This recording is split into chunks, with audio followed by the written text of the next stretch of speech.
हम लोग previous video में बात कर रहे थे ग्रेविटेशन की, और उसमें आपको बताया कि ग्रेविटी क्या होती है और अर्थ के अगर हम ऊपर जाएं तो ग्रेविटी पर क्या इफेक्ट होता है, ऊपर जाने पर ग्रेविटी पर क्या इफेक्ट आ जाता है और नीचे जाने पर ग्रेविटी पर क्या इफेक्ट आता है। आपको बताया कि अगर हम पृथ्वी तल से उसकी सरफेस से ऊपर जाएंगे तो ग्रेविटी घटती है, नीचे जाने पर भी ग्रेविटी घटती है। उसके आकार के कारण इक्वेटर पर जो है ग्रेविटी कम होती है और पोल्स पर ग्रेविटी ज़्यादा होती है। अब एक आ जाता है ग्रेविटेशनल फील्ड क्या होती है। ग्रेविटेशनल फील्ड की अगर हम बात करें, ग्रेविटेशनल फील्ड की बात करें तो ग्रेविटेशनल फील्ड क्या होती है। मान लीजिए अर्थ है, ठीक है, और अर्थ के सराउंडिंग वो एरिया जहां पर हम इलेक्ट्रिक फील्ड को रियलाइज कर सकते हैं, जहां पर ग्रेविटी को रियलाइज कर सकते हैं, ठीक है, उसके सराउंडिंग, जैसे ये हमारी क्या है, ये हमारी अर्थ है, तो इसके सराउंडिंग वो एरिया जहां पर ग्रेविटी को रियलाइज कर सकते हैं, ठीक है, अनुभव कर सकते हैं, उसे हम लोग क्या कहते हैं, ये ग्रेविटेशनल फील्ड कहलाता है। क्या कहलाता है? Gravitational field. अगर इसकी इंटेंसिटी पूछी जाए कि अगर इसकी इंटेंसिटी क्या होती है, ग्रेविटेशनल फील्ड के इंटेंसिटी क्या होती है, अगर इंटेंसिटी की बात करें तो इंटेंसिटी F बराबर क्या हो जाता है, intensity is equal to I is equal to F upon M। I is equal to F upon M। यहां से यदि हम इसकी डिफिनेशन बनाएं तो कैसे बनाएंगे कि पर यूनिट मास पर, किसी पर यूनिट मास पर जो ग्रेविटेशनल फोर्स अप्लाई होता है, कौन सा फोर्स अप्लाई होता है, ग्रेविटेशनल फोर्स अप्लाई होता है, उसे हम क्या कह देते हैं, उसे हम लोग ग्रेविटेशनल फील्ड के इंटेंसिटी कह देते हैं, इंटेंसिटी ऑफ ग्रेविटेशनल फील्ड कहते हैं, गुरुत्वीय क्षेत्र की तीव्रता कह देते हैं। I is equal to F upon M। अगर यहां से हम इसकी यूनिट की बात करें तो यूनिट क्या हो जाएगी, न्यूटन पर केजी इसकी यूनिट हो जाएगी। और अगर डायमेंशन निकालें तो डायमेंशन क्या हो जाएगा, MLT-2 अपॉन M। तो इसकी यूनिट क्या हो जाएगी, LT-1। ठीक, यूनिट क्या हो जाएगी, LT-2, सॉरी, LT-2 यहां पर इसके यूनिट हो जाएगी। ये डायमेंशन आपने निकाल दिया। अब अगर इसे हम दूसरे फॉर्म में लिखना चाहें, दूसरे फॉर्म में कैसे,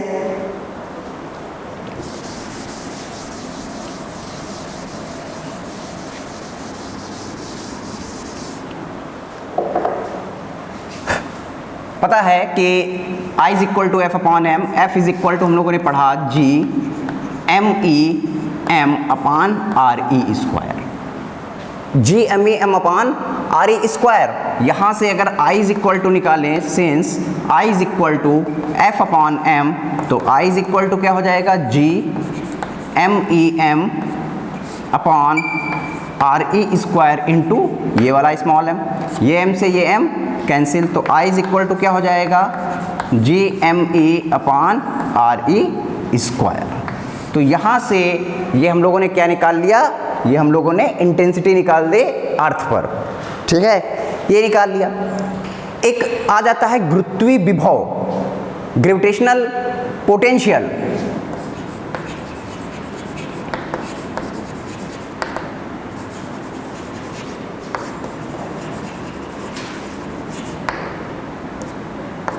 ग्रेविटेशनल पोटेंशियल की बात करें, यानी जिसे हम लोग क्या कहते हैं, गुरुत्वीय विभव, ठीक है, गुरुत्वीय विभव की बात करें, अगर पोटेंशियल की बात करें तो V बराबर -W/m। यहाँ से V जो है पोटेंशियल है और वर्क है, और ये m हो गया। अगर यहाँ से हम ये कहें कि ग्रेविटेशनल पोटेंशियल, यानी इसकी डिफिनेशन बनाएं कि इसकी डिफिनेशन क्या होती है, तो डिफिनेशन क्या बनाएंगे, किसी पर यूनिट मास को, इसको हमने क्या कर दिया, m बराबर 1 kg कर दिया, m बराबर 1 kg कर दिया।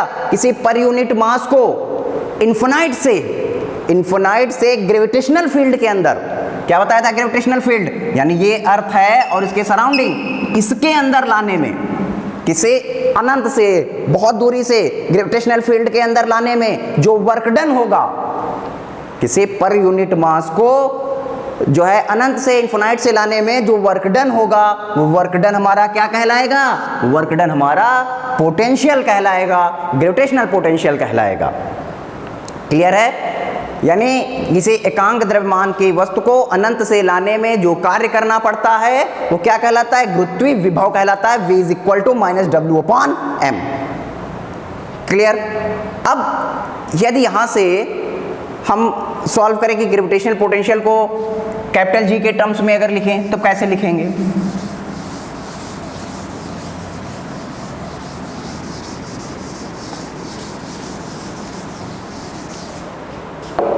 देखिए, गुरुत्वीय विभव को ग्रेविटेशनल पोटेंशियल को प्रूव करना है, ये है, और यहाँ अनंत से आपको कहीं लाना है। इस डिस्टेंस को हमने मान लिया ये आपकी रेडियस हो गई, इसको आप टोटल डिस्टेंस को हमने r कह दिया, स्मॉल r कह दिया, यानी r बराबर r प्लस h लिख लेंगे। ठीक है, यहाँ से आप अनंत से ला रहे हैं ग्रेविटेशनल फील्ड के अंदर लाने में, तो सबसे पहले ये m मास की ऑब्जेक्ट है, इसकी रेडियस ये सेंटर हो गया, ये r हो गया, ये सरफेस हो गया। ठीक है, अब यहाँ से अगर सबसे पहले इस पर ग्रेविटेशनल फोर्स लगेगा F बराबर G M अपान कितना स्क्वायर, r स्क्वायर। ठीक है, r प्लस h स्क्वायर हो जाएगा, यहाँ से ये हो जाएगा। अब हम क्या करेंगे, वर्क डन निकालना है। वर्क डन बराबर क्या हो जाएगा, फोर्स इनटू डिस्प्लेसमेंट, यानी बल गुणे विस्थापन। ठीक है, विस्थापन आप कितना कर रहे हो, कहाँ से कहाँ तक ला रहे हो, आप ला रहे हो अनंत से r तक ला रहे हो। ठीक, अनंत से r तक ला रहे हो। ठीक, इसको dw कर लेते हैं, तो फोर्स बराबर, फोर्स आपने कितना कर दिया, फोर्स आपने लिख दिया G M अपान r स्क्वायर, और डिस्प्लेसमेंट एक छोटे से पॉइंट के लिए dr लिख लेते हैं। कितना लिख लेते हैं, dr लिख लेते हैं। अब यहाँ से क्या कर देंगे, टोटल वर्क डन जब हम निकालेंगे, कहाँ से, टोटल वर्क डन,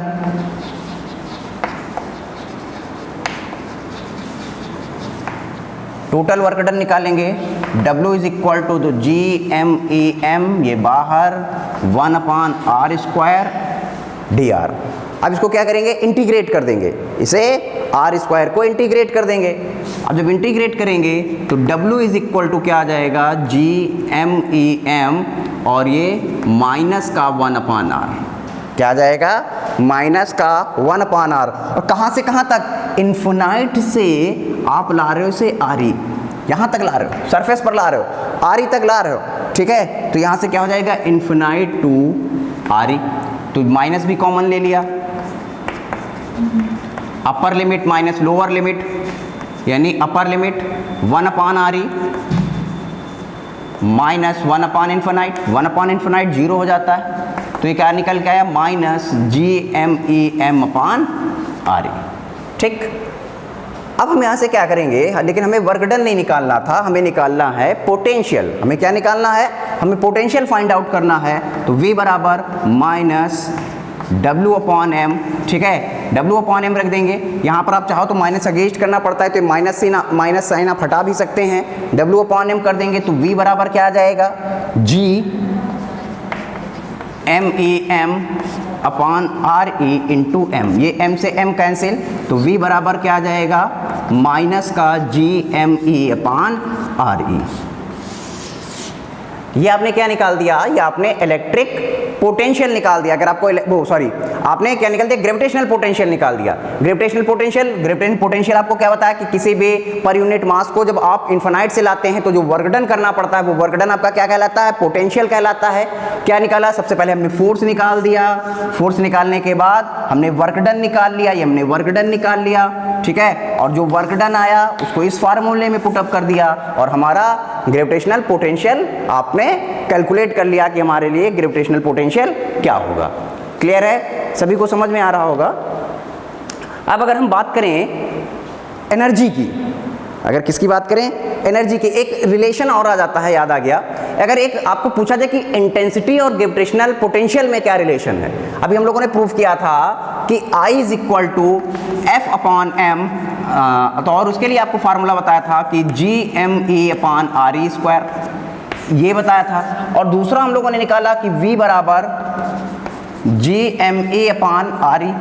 अगर ये पूछा जाए कि दोनों में क्या रिलेशन है, यानी इसमें और इसमें क्या रिलेशन है, यानी आपसे पूछा जाए कि पोटेंशियल में, ग्रेविटेशनल पोटेंशियल में और इंटेंसिटी में अगर दोनों में रिलेशन पूछ लिया जाए, सीधे तौर पर प्रश्न आप इस तरह से नहीं पूछा गया क्या पोटेंशियल फाइंड आउट करिए, इंटेंसिटी फाइंड आउट करिए। अब उसने क्या किया, इस क्वेश्चन को थोड़ा सा उसने चेंज कर दिया। हर बार क्वेश्चन उसी तरह से नहीं आते, वो चेंज कर दिया। आप रिलेशन आ गया कि आपने रिलेशन बताइए, इंटेंसिटी में रिलेशन, इंटेंसिटी और पोटेंशियल में रिलेशन बताइए, ठीक है। इसको देख लेते हैं, रिलेशन बिटवीन ग्रेविटेशनल पोटेंशियल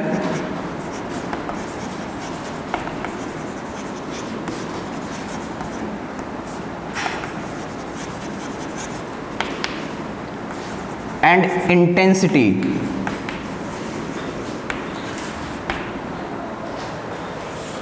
किसमें किसमें? ग्रेविटेशनल पोटेंशियल दैट्स मीन वे और इंटेंसिटी मतलब आई, इसमें आपको रिलेशन फाइंड आउट करना।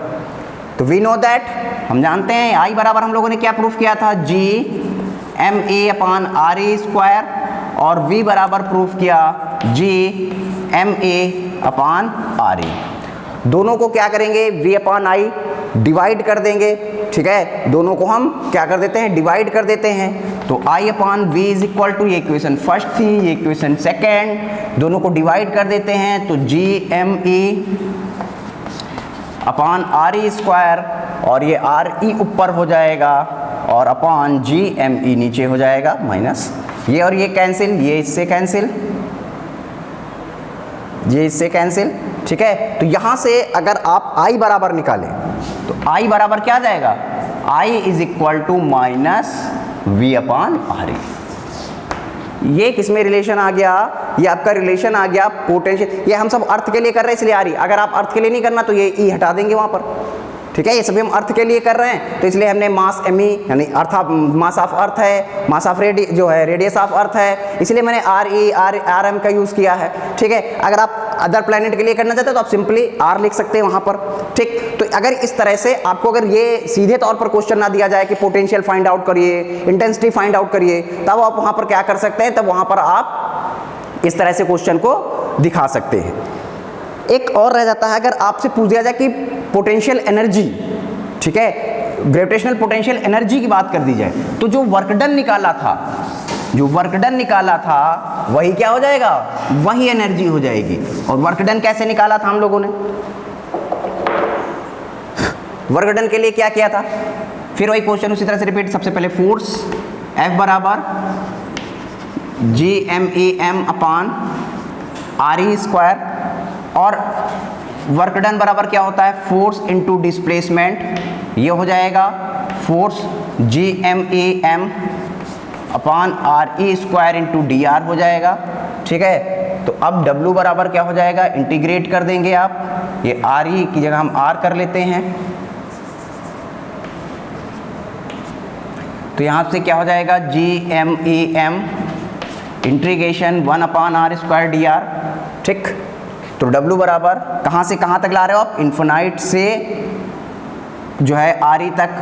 किसी भी जो है मास को इन्फिनाइट से लाने में जो वर्क डन करना पड़ता है, वो वर्क डन जो होता है वो एनर्जी के रूप में स्टोर हो जाता है, और उस एनर्जी को हम लोग क्या बोल देते हैं, ग्रेविटेशनल पोटेंशियल एनर्जी कह देते हैं। जब भाई मास ऐसे तो नहीं जाए, किसी भी पर यूनिट मास को लाने में जो वर्क डन करना पड़ेगा, वो वर्क डन किसके रूप में स्टोर हो जाएगा, एनर्जी के रूप में कंजर्व हो जाएगा, स्टोर हो जाएगा, और उस एनर्जी को हम लोग क्या कह देंगे, उस एनर्जी को ग्रेविटेशनल पोटेंशियल एनर्जी कह देंगे। तो इन्फिनाइट से आप आर ई तक ला रहे हो, कहाँ से कहाँ तक ला रहे हैं, इन्फिनाइट से आर ई तक ला रहे हो, ठीक। तो यहाँ से क्या करेंगे, W इज इक्वल टू क्या हो जाएगा, जी एम ई एम, और ये -1 upon R infinite to R E.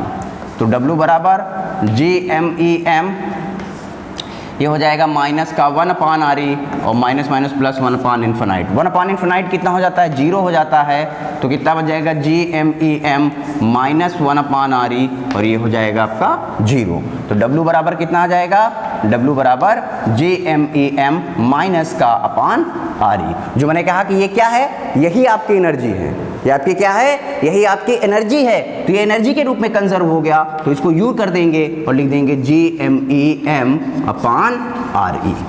तो ये आपने क्या निकाल लिया, ये आपने एनर्जी निकाल ली, ठीक है। क्लियर, सभी को समझ में आ रहा होगा। अब आपको आगे नेक्स्ट वीडियो में बताएंगे।